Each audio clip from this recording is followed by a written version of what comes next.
Welcome back to the channel, guys, and in this one I'm going to show you how I managed to get my seized bleed screws out of my brake calipers with only using this little soldering gun. So the main reason for me trying to do this was when I turned this little Suzuki Swift into a budget track car, I needed to change out the brake hoses to braided lines, and there was also a couple of brake pipes that needed replaced as well. And if you're having to change brake pipes or hoses, you're going to need to bleed the calipers. So I needed to make sure I could get the bleed screws out. So let's get into getting the bleed screw out with this little soldering torch. We need to get the bleed screws out of the brake calipers. Now, all of them need to come out. So, and you can see obviously how terrible they look. So at risk of snapping them, what we're going to do is give us a bit of a clean up first with the old wire brush. Get the scale off. Well, try and get the scale off. I should make it easier for heating. And I don't know if my little blowtorch that I've got is going to be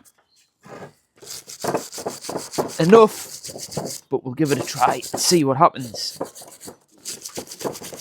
I mean, these are the obstacles we'll run into with old cars.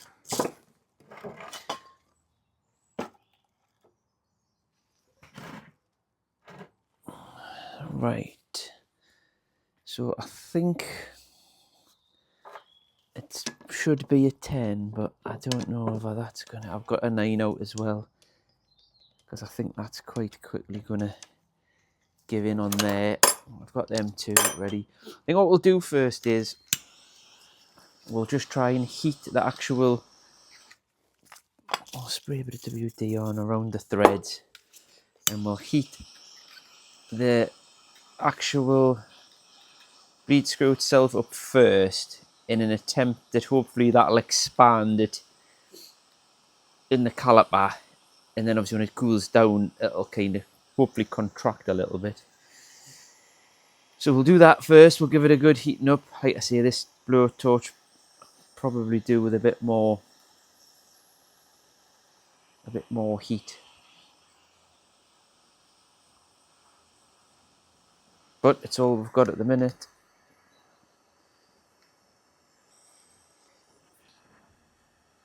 I'm not even going to attempt to even see if this will slacken off before putting any heat on it, because of how rusty it is and how little the threads are.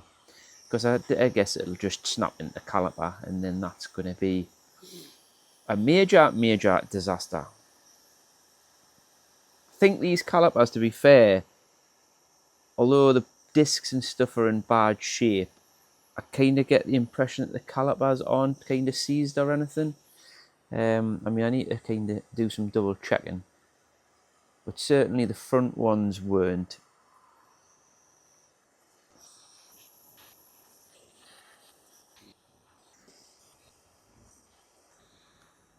I mean, ideally you'd want to get this kind of the whole bleed nipple itself like red hot to get it to expand as much as possible, but certainly not going to be able to achieve that with this little blowtorch. But we'll do what we can.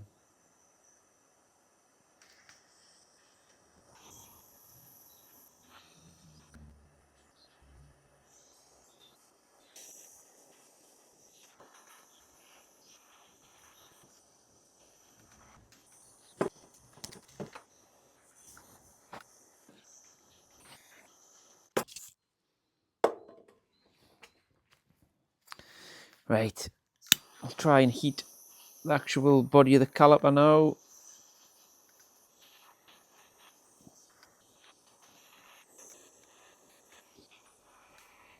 I need to get a bigger blowtorch.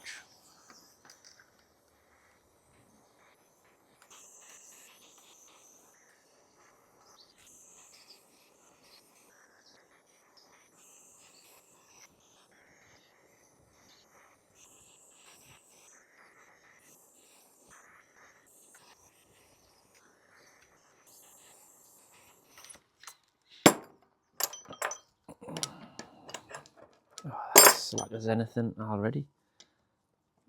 There, I'm at.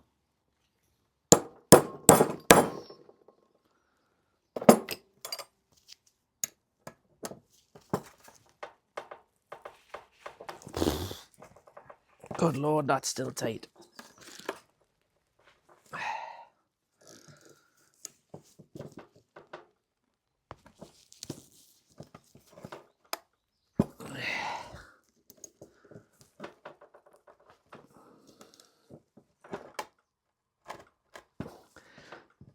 No, that's not gonna go.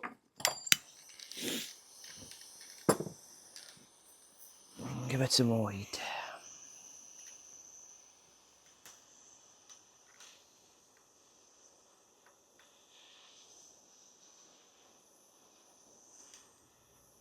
Just using a little quarter ratchet, just so there's less likelihood. I could put a bigger socket and a bigger ratchet on, but the size of the bleed screw, you're just going to snap it. I'll tell you what I'll do, I'll screw some WD down the socket.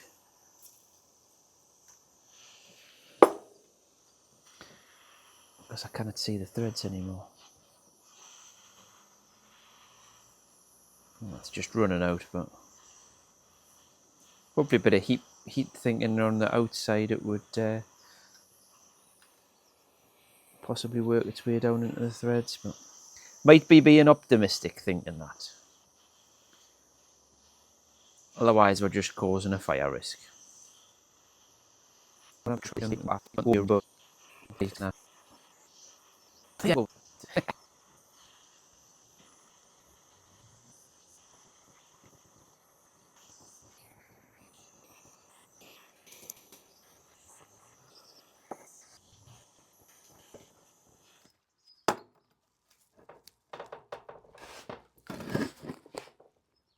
Oh, yeah, boy. She's moving. I'll tell you what we'll do. Because it's moving. Just screw that back in a bit and give it a bit of worky. That's this tight there, like.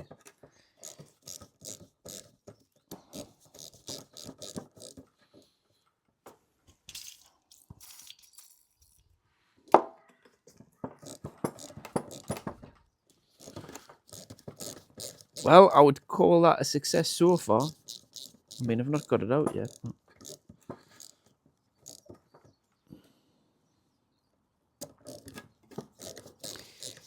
it's a better outcome than it's snapping, put it that way.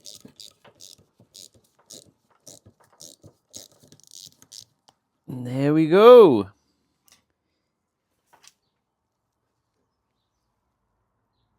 Threads look just about intact. It would be handy to have a tap that's the right size to just clean the threads out, but I think I'm calling that a success. So, my little kind of soldering blowtorch, because that's basically all it is, managed to help the job and get them out. Right, 3 more to go. Well, you've just seen us getting that bleed screw out with this little soldering torch. Now, these are kind of more primarily designed for bits of soldering, heat shrink, and that sort of thing. You can get them in a kitchen application, I believe, as well, for doing certain silly things in the kitchen. But yeah, I've always used it for bits of soldering, heat shrink, and that sort of thing. But they can come in quite handy for little bits of things like we've done with this brake caliper here. It also came in quite handy when I was taking the rear brake pipes off. So the pipes on the car that run to the back of the car, the fittings were just a little bit tight, so I'd give them a little bit of heat with this, and that got them off as well.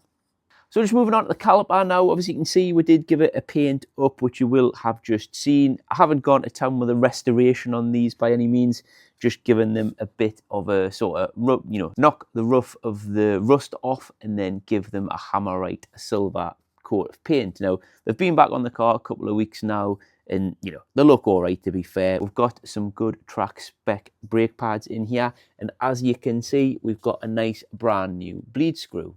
So that kind of wraps this one up and just shows what you can achieve with certain things you've got lying around in your garage with a bit of time and patience. If you've got some value out of this, please consider subscribing to the channel. We'll probably be doing more of this sort of thing going forward, and there's plenty of bits of maintenance and track cars and barns and all that sort of stuff on the channel as well. So that just leaves me to say thanks for watching, and we'll see you in the next one.